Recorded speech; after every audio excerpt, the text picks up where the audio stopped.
morning, all.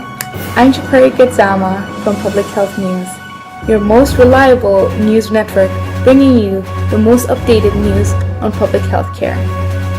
The main topic for today is cervical cancer screening. What is cervical cancer? Why is it an issue today?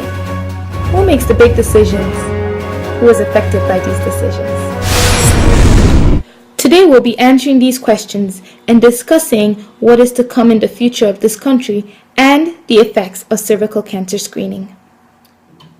Our PHN News reporter Sheila will be giving us some background information about cervical cancer, the history, and the problems that it's going to present. Over to you, Sheila. Thank you, Japari. I'm going to talk about the history of cervical cancer, what is cervical cancer, and the reason why it's important for cervical cancer screening.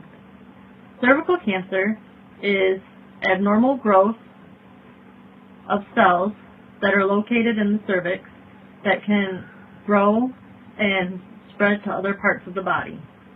Cervical cancer can be dated back to 400 BC. Back then, there was no treatment for this disease, and women would die from the effects of the disease. In 1883, Dr. Pamplonus invented a screening that would today be the most successful screening test used to detect cancer in the cervix. In 1943, the Pap smear was then implemented and started being used for cancer screening of the cervix. The reason why it's important to have these Pap smears performed is to detect early signs of cervical cancer.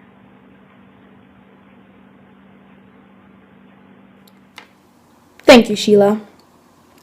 On air with us is Roger, a healthcare expert at the White House. Glad to have you with us, Roger. Roger, can you please elaborate on how the President has worked to make this issue a public agenda? All right. President Obama has been in support of the Affordable Care Act from its infancy. He has endorsed its requirement for preventative services like cervical cancer screening since his presidential campaign in 2008. The Affordable Care Act remains one of the major highlights of the President's public agenda ever since. Does the White House support this initiative? And can the Affordable Care Act be vetoed?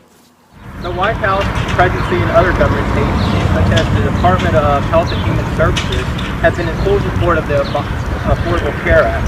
The ACA, with full support of the President, is at no risk for veto and was signed into law on March 23, 2000. The normal legislative process involves, at the beginning, a bill sponsored in Congress, assigned a committee, and then placed on the calendar to be voted on.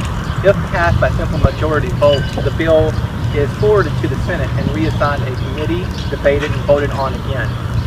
If passed with any amendments, it is then forwarded to a conference committee composed of House and Senate representatives. At conference, differences between the Senate and House version of the bill is worked out and resent to each for a vote. It is then sent to the government printing office for enrolling. At that time, the President will have 10 days to sign the bill into law. Can you go into details about how the Democratic and how the Republican parties have worked together or against each other to make the Affordable Care Act possible for the citizens of this country? The Democrat and Republican parties have been at odds with regard to the Affordable Care Act. In recalling the normal legislative process, Representative Rangel, Democrat from New York, sponsored House of Representative 3590, the Service Member Home Ownership Tax Act of 2009, which would later become the Affordable Care Act. It would assign to the Ways and Means Committee and pass the House of Representatives by a 416-0 vote. Within the Senate, it was changed to the Patient Protection and Affordable Care Act and passed with a 60-39 vote with amendments. Democrats, during a filibuster, instead of sending the bill to conference committee, had the House pass the Senate version 219 to 212, with urging from the President, and entered reconciliation instead. During this entire process, not a single Republican representative voted for the Patient Protection and Affordable Care Act. Republican leaders in control of both the Senate and House of Representatives. Roger, thank you for joining us today on PHN. Our political analyst here at PHN will be discussing disputes and disparities.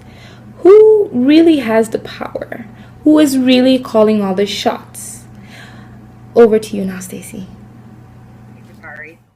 The issue of breast and cervical cancer has been the focus of committees in the House and Senate. In 2000, when the Breast and Cervical Cancer Prevention and Treatment Act became law, it was the most significant legislation to pass to date that addressed women's preventative care. The law was agreed upon by both political parties. The Breast and Cervical Prevention and Treatment Act of 2000 was introduced by Republican Senator John Chaffee. The bill in 2000 was sponsored by Sue Merrick in the 106th Congress. In 2001, the Native American Breast and Cervical Cancer Prevention and Treatment Act was passed into law. A reauthorization act was passed into law in 2007. The Breast and Cervical Cancer Prevention and Treatment Act was a significant law that established funding for cancer screening for low-income women. The drawback in the law was the fact that individual states had flexibility in how the law was interpreted and who was defined as eligible. Only 17 states chose to provide Medicaid coverage for women within the program who were screened and diagnosed with CDC funds. Unfortunately, this was a concern because low-income women were being screened out of the program and had no option for treatment. In 2010, the ACA increased coverage for breast and cervical cancer screening through insurance expansions and regulatory changes. The Patient Protection and Affordable Care Act introduced policy to eliminate financial access related restrictions of the Breast and Cervical Cancer Prevention and Treatment Act. The ACA provided additional provisions for screening and treatment, although currently many states still have opted out of the Medicaid expansion. Thank you for providing us with that information, Stacey. Joining us today is Dee. Dee is a representative from Women in Government, also known as WIG. Thank you for joining us, Dee, today. Can you please tell us how interest groups such as WIG have played a key role in the legislation of the Affordable Care Act and cervical cancer screening? Thank you, Japari. I'm very excited to be representing Women in Government today and speaking with you. Women in Government is a nonprofit organization. We receive all of our funds via donations and sponsorships. We are located in Washington, D.C.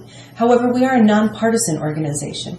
Currently, we have 1,791 female legislatures, and we are governed by a 5-member board of directors, along with 146 directors at the state level. In 2003, Women in Government decided to launch the Challenge to Eliminate Cervical Cancer campaign. We feel that as state legislatures, we are in prime position to be able to raise cervical cancer screening awareness and educate our constituents. It is our goal, regardless of age, socioeconomic status, or race, that all women will have access to the most advanced cervical cancer screening practices. In 2005, we decided to take it a step further, and we decided that it was necessary to start collecting cervical cancer screening practices from the individual states. We put our findings into reports.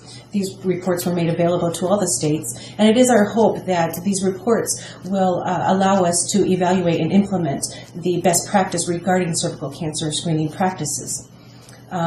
These reports, we also feel, will help us to chart progress towards the hopeful elimination of this disease. These reports are available on our website, and if your viewers wish to read these reports or just to learn more about Women in Government, they can find us at www.womeningovernment.org. That was Dee, a representative from the Women in Government Foundation. Thanks for joining us, Dee. Now, our in-house reporter, Maya, will be discussing the political action committees and how they are relevant to policy making and which agencies have come up with regulations. Over to you, Maya. The Political Action Committee, also known as PAC, is relevant to health policymaking because they inform and update PAC contributors about the key legislative and regulatory issues affecting healthcare distribution industry. Now, the Department of Health and Human Services, also called the HHS, are responsible for issuing regulations to be implemented to implement laws and develop policies for our industry, state and local government. There are also other groups that urge the HHS to regulate guidelines such as the Institute of Medicine. The culture of these agencies is to bring awareness to preventative care of cervical cancer, a cancer that can be preventable through routine care. Now let's talk about the coverage of cervical cancer screening tests, which are mandated by the ACA, the Affordable Care Act, but that doesn't apply to health plans that were in place before the ACA passed.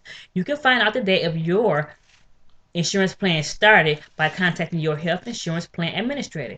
If your plan started on or after September 23rd, 2010, it's required by law for your preventative test to be covered. If your plan is on or before September 23rd, 2010, you still may have coverage mandated through your state, but you have to check because every state is different. Next, let's talk about Japari, let's discuss some of the other solutions that have impacted preventative care since the Affordable Care Act has been implemented. The number one problem which deterred women from receiving routine pap smear is cost. But now pap smear is considered preventative care for women. This means health insurance companies are required by law to cover the cost of these preventative care services without a patient paying a deductible. The solution for preventative care is to decrease the onset of cervical cancer amongst women and identifying it in the early stages. Over time, with the new changes of the ACA, more emphasis has been put on preventative care amongst Americans. In the past, women were not aware of the importance of pap smear tests to detect for the early detection of cervical cancer, which can be treated. Awareness is being televised through internet, social media, your physician's office, your OBGYN. The lack of knowledge has led to a high mortality rate, but the changes in insurance and education have begun to decrease the past statistics. Our state model compares the age women should begin pap smear tests, once they have a negative test result or normal test result, how often they should have these routine tests done. The comparison of the ages women should get tested and should begin receiving pap smear tests. And last but not least, the incidence of cervical cancer, since more knowledge and awareness is emphasized. Back to you, Japari. Thank you. Let's talk about solutions. Under the new health care law, the Affordable Care Act, services such as cervical cancer screening will be free. This means that low-income women, uninsured women, and underinsured women in America will have accessibility to get preventative care such as cervical cancer screening. Cervical cancer screening services will be provided to American women through local health clinics and nonprofit groups. The problem that many women in this country face is that even though women are more likely to need preventative services, they are less likely to be able to afford these services. On average, out-of-pocket costs for a cervical cancer screening can range between $31 to $66 for every single visit. And for Medicare eligible women, cervical cancer screening costs an average of $28, and 95% of all payment claims falls within the range of $0 to $62. Funding for the Affordable Care Act comes from several places. Medicare spending cuts, new tax and fees imposed across the board, and these taxes are particularly seen in high-income citizens. And then who's going to bear this all? Tax dollars. According to Obamacare facts, although the Affordable Care Act nets cost is in trillions of dollars, the law actually helps reduce growth in health care spendings by tens of billions each year.